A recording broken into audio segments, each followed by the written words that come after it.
Well, hello everyone and welcome back. My name is Daphne St. Clair Ferguson and I am so excited to learn how to change my life. I'm here with two folks from You Must Change Your Life here at Alumni Theater. So if you could introduce yourselves to our little audience over there, tell us a bit about your role on the production. I'm so excited and curious to hear from you folks. Sure. My name is Athena McIsaac. I am the stage manager / social media manager / assistant director. Nice. My name is Golshan Alaei. I am part of the ensemble. Thank you. Wonderful. Now, I ask everyone this. What is your show about and how does it relate to what is Canadian theatre? What is Canadian theatre to you? Well, this is really awkward because Richard Foreman is American and our director is American. But our director spent a lot of time in Canada and went to U of T for grad school, I think. Oh my God, Yes, that's really embarrassing sure. if I got that wrong. Sorry, Ilana. Yeah, PhD, great. And we're Canadian. Yes, I am. We're Canadian. I am Canadian. I feel like Canadian theater is just like a vibe. It's just a feeling. Just a vibe. Yeah. It's almost like, sometimes a taste, but like not in that way. Yeah. A taste of what? Of Canada. Yeah. Okay. Mm-hmm. I believe Yeah. it's made by Canadians, it's Canadian theater, right? Well, Canadian stories? My bad. Canadian stories.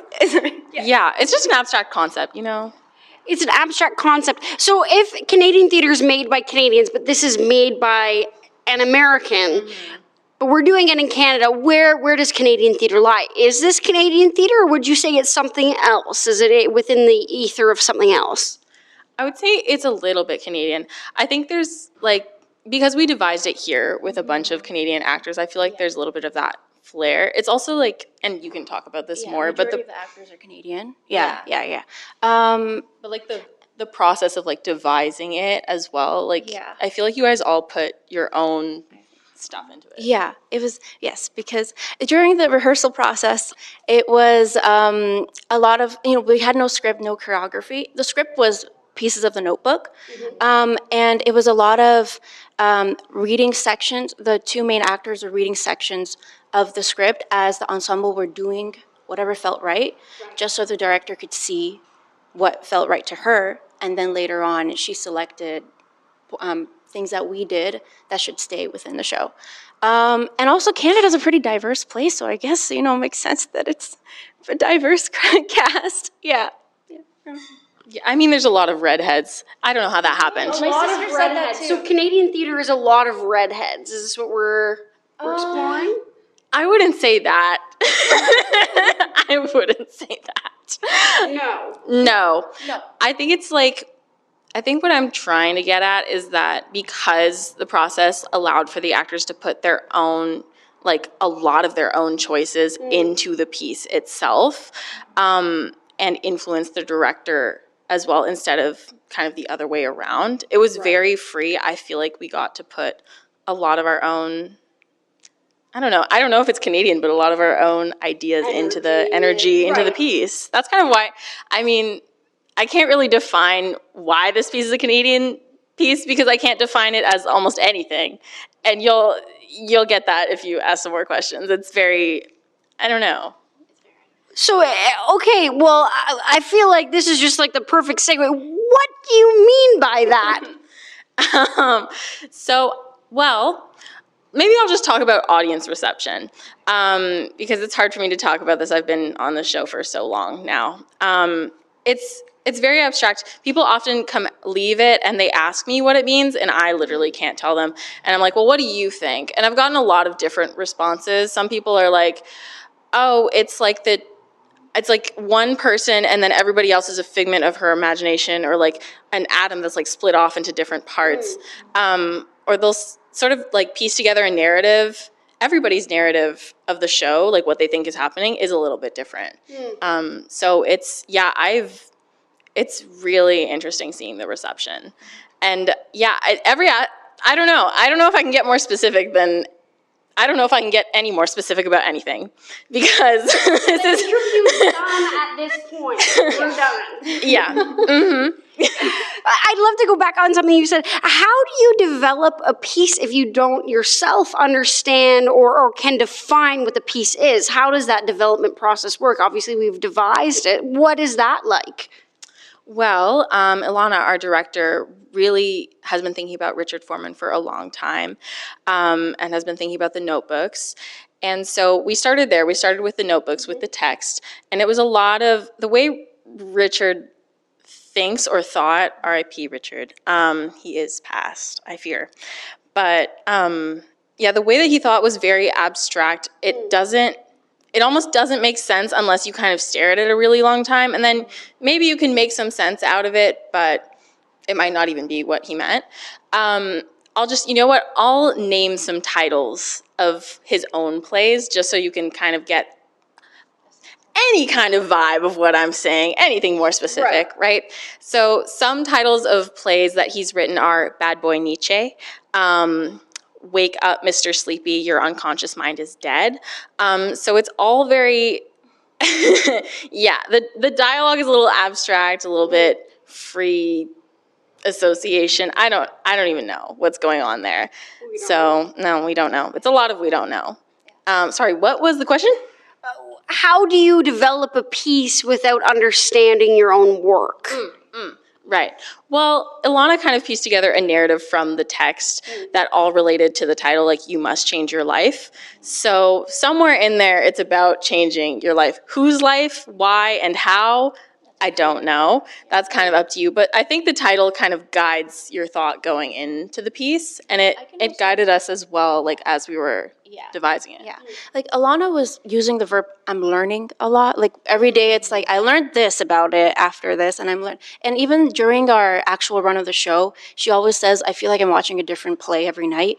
So honestly, I think the point of it is to not really be set on a specific idea and let it come to you every night. It might be different.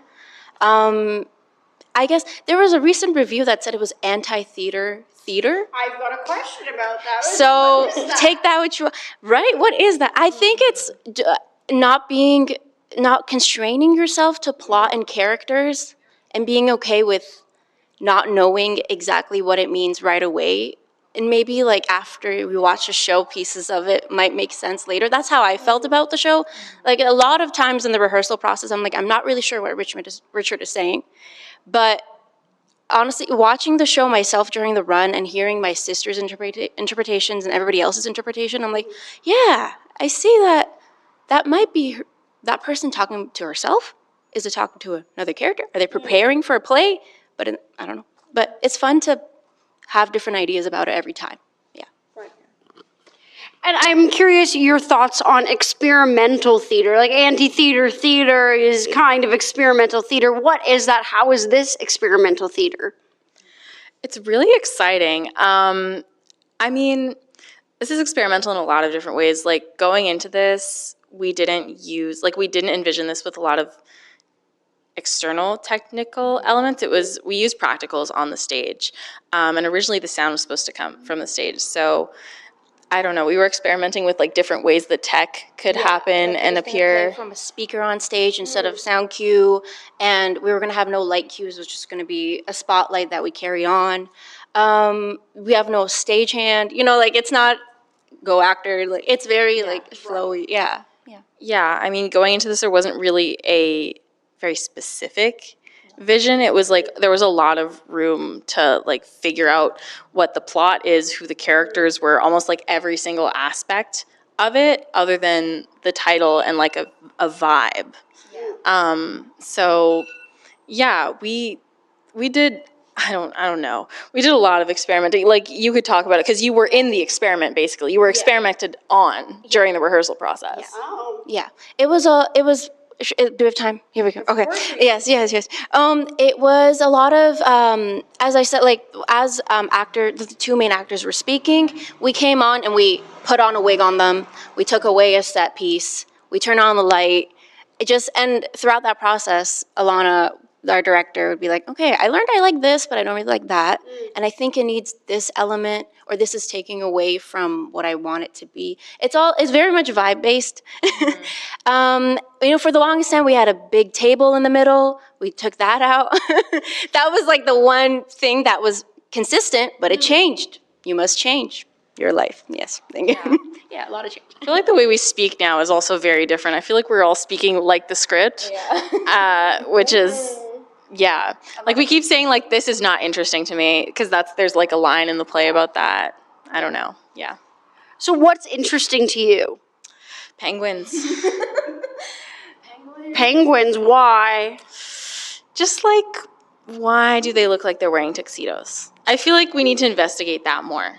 I feel like we need to look into that. All right, we're going to look into that in a future interview. Why do penguins look like they're wearing tuxedos? Curious. Now, I did want to touch upon, where is it? Drew Rosen writes about the danger of the artificiality of theater. What does that mean to you, and how is that reflected in this show? I think you could get caught up in making theater in order to just like make something, like produce an end product. And I feel like what's really freeing about this show is that we just let ourselves enjoy the process and see where it would take us. And I don't think it's like crowd pleasing or entertainment is not the main goal. Maybe that's where artifice can come from. And it's not coming from what you really want to put on and see. It's more like, this will be a crowd pleaser, let's do it. And I don't think this play is that type of route. Yeah. No, certainly not. I've seen people leave the theater looking extremely happy and extremely confused, and that's just kind of what happens. It's, you never know what's going to happen. It's scary. I do mostly like sketch comedy and like typical stuff. It's scary to be like, is this going to be entertaining?